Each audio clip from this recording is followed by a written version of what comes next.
Winter in Iceland. Everything is white.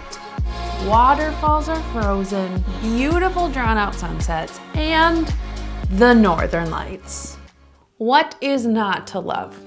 Winter in Iceland is a magical time, but is it worth risking your precious vacation time for cold and snow? I think so. Today, I want to get into the pros and cons of visiting Iceland during the winter if you are planning a trip between November and March. Hey, my name is Jeannie and I've been exploring Iceland for the past 10 years. I've written guidebooks and itineraries that have over 500 five-star reviews, and my mission is to help you plan the best trip ever. Let's get into it. The first pro of visiting Iceland during the winter is the Northern Lights. I could end this video right here because honestly, that's all you need to know. You come to Iceland during the winter and you have a chance to see the Northern Lights. Bucket list item complete. So the longer and darker days of winter mean that this is the best time of the year to spot the aurora borealis. And let me tell you, this will change your life if you haven't experienced these beauties already. To see the green dancing in the sky, it's breathtaking. I have made an entire video about how to see the Northern Lights, so I won't get into that right now, but let me tell you that the best time to see the aurora is typically September and October and March. So if you're coming any of those times or between that window, you have a great chance. The next pro of visiting Iceland during summer are the crowds. Since winter is considered off-peak season, it's a huge plus that there'll be fewer people at all the tourist attractions, but especially the main ones, especially the main sites like the waterfalls and Black Sand Beach. Also, pro tip, because there are fewer people in Iceland during the winter, a lot of times you can get discounts on car rentals or cheaper prices on accommodation, and that's always a nice bonus. Before I move on to the next tip, I want you to know that Iceland winters are brutal, and the last thing you need is to feel cold on your vacation. If you're ready to pack like a pro, then make sure to click the link in the description box to download my free packing guide, which includes seasonal checklists, weather tips, and even a shopping guide to make your trip prep a breeze. Now, let's get back to the pros and cons. Another huge benefit of visiting Iceland in the winter are the natural ice caves. During winter, the natural ice caves underneath the glaciers are finally safe to explore. Walking through an ice cave with this vibrant blue all around you is really amazing. But I have to say, always go with a guided tour for safety.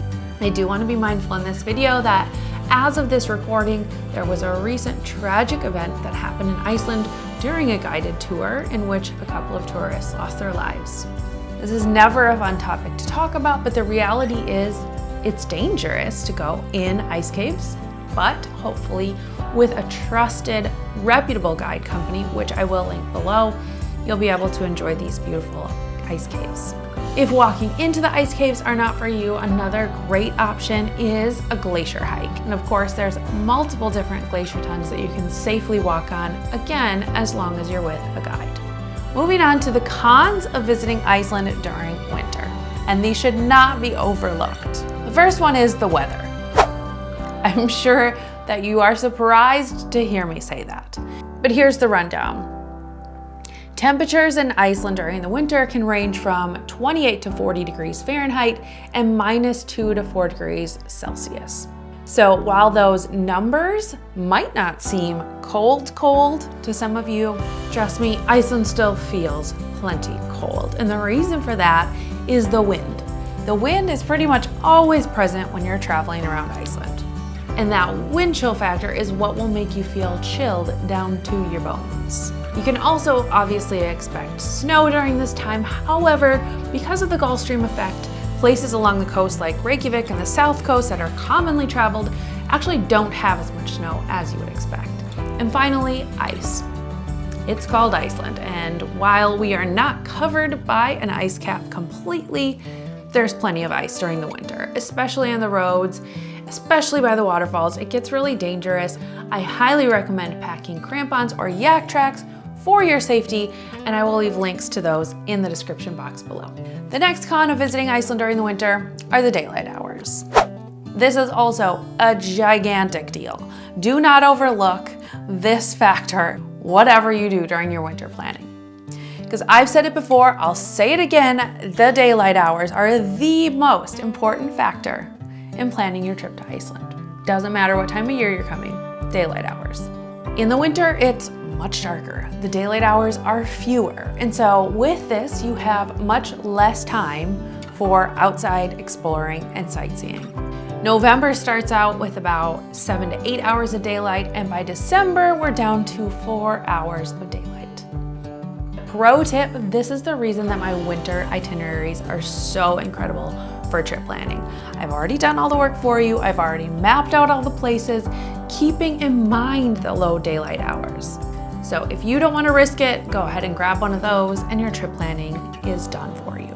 The other thing I'll say is December 21st marks the winter solstice, which is the shortest/darkest day of the year. And around that time, you're not gonna get a lot of daylight hours either. But with that, you get these long drawn out sunrise and sunset skies, which are really beautiful. And it's kind of a cozy time of year because it happens around Christmas especially. But right after the winter solstice is when the daylight hours start increasing slowly. So overall, visiting Iceland during winter can be an unforgettable experience as long as you're prepared. Now you know the pros and cons of visiting Iceland during winter, but you may not know how to safely drive during winter. So watch this video next where I tell you all about it. I'll see you in the next video, but until then, happy planning.